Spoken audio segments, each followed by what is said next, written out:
महाराष्ट्र शासनाच्या वतीनं महिलांना स्वयंरोजगार उपस्थित व्हावा यासाठी ग्रामीण विकास यंत्रणेच्या उमेद अन मानव विकास मिशनच्या माध्यमातून महिलांना मशीन्सचं वाटप करण्यात आलं होतं। मात्र वाटप करण्यात आलेल्या मशीन कालांतरानं बंद पडल्यानं अनेक महिलांना अडचणींचा सामना करावा लागला। या बंद झालेल्या मशीन्समध्ये अधिकाऱ्यांनी भ्रष्टाचार केल्याचा आरोप करत महिला बचत गटाच्या सदस्यांनी जेल रोड या ठिकाणी काही दिवसांपूर्वी बिऱ्हाड आंदोलन केलं होतं। मात्र 15 ऑगस्टला पालकमंत्र्यांनी महिला शिष्टमंडळाची भेट घेत दोषी अधिकाऱ्यांवर कारवाई करण्याचं आश्वासन दिल्यानं महिलांनी आंदोलन स्थगित केलं होतं।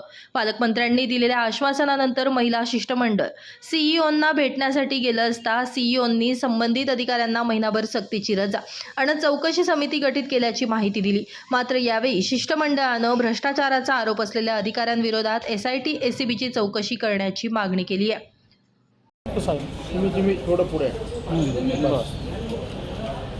जिल्हा ग्रामीण विकास यंत्रणेच्या माध्यमातून 40 कोटीचा जो काही भ्रष्टाचार दक्ष पत्रकार संघ आणि संपूर्ण महिला बचत गटाच्या माध्यमातून जो काही आम्ही बाहेर काढलेला आहे त्याची दखल संबंधित माननीय पालकमंत्री धुळे जिल्ह्याचे त्यांनी या ठिकाणी घेतलेली आहे आणि त्या अनुषंगाने आमची जे काही जिल्हा परिषद शिवसाहेब आहेत मुख्य कार्यकारी अधिकारी यांच्याशी आज बैठक देखील लावलेली होती। बैठकीदरम्यान त्यांनी आम्हाला आश्वासन केलेलं आहे की आम्ही या ठिकाणी निपक्षपाती चौकशी करूया, परंतु संबंधित जे काही अधिकारी आहेत परवाची एक घटना घडलेली आहे की संबंधित त्या ठिकाणी जी काही ज्योती पगार आहे तिचा जो काही नवरा आहे तो नवरा सैताळ्या गावाला जाऊन त्या ठिकाणी महिलेला धमकी देऊन आला आणि तिच्या मुलींना उचलून घेऊन जाण्याची धमकी या ठिकाणी दिलेली आहे।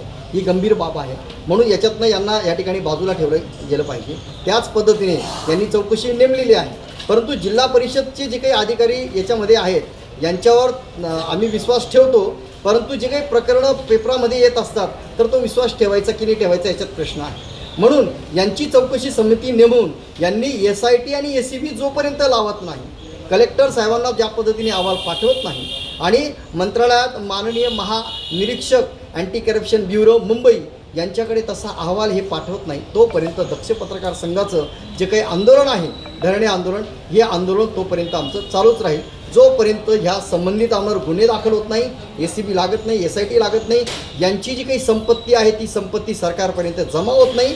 महाराष्ट्र शासनाचा यांनी उमेदच्या माध्यमातून करोडो रुपयाचा जो भ्रष्टाचार केलेला आहे त्या भ्रष्टाचाराचे पैसे महाराष्ट्र शासनाच्या खात्यावर जोपर्यंत जमा होत नाही आणि त्याच पद्धतीने पीडित महिला ज्या आहेत त्या महिलांना ज्या मशिनी दिल्या गेलेल्या आहेत त्या मशिनींचा मोबदला त्याच पद्धतीने त्या मशिनींच्या माध्यमातून त्यांचा जो काही उदरनिर्वाह परत चालू होत नाही तोपर्यंत आमचं आंदोलन या ठिकाणी चालूच राहणार आहे। दक्ष पत्रकार संघ महाराष्ट्र राज्य, बापू बागुल, जय महाराष्ट्र।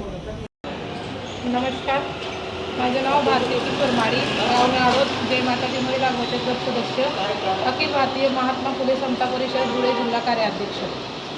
आज आम्ही माननीय पालकमंत्र्यांच्या आदेशानुसार आज शिवसाहेबांची आमची मीटिंग झाली। आमच्या आंदोलनाची दखल माननीय पालकमंत्र्यांनी घेतलेली होती आणि त्यांनी आज शिवसाहेबांची मीटिंग घ्यायला आम्हाला सांगितलेलं होतं। आज शिवसाहेबांची आमची मीटिंग झाली।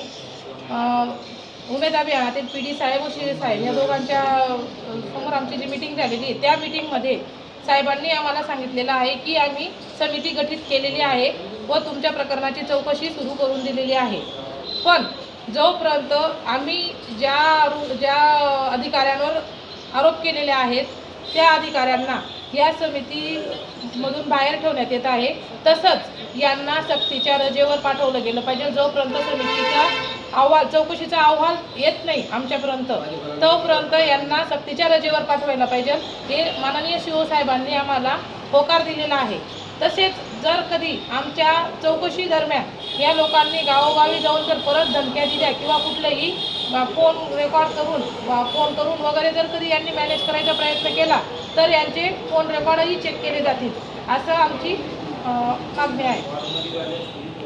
यावेळी महिला शिष्टमंडळ चौकशीच्या मागणीवर ठाम असल्याचं दिसून आलं। यावेळी सामाजिक कार्यकर्ते बापू बागुल, महिला बचत गटाच्या भारती मारी यांच्यासह महिला मोठ्या संख्येने उपस्थित होत्या। Bureau report, Lumbini news, Dhule.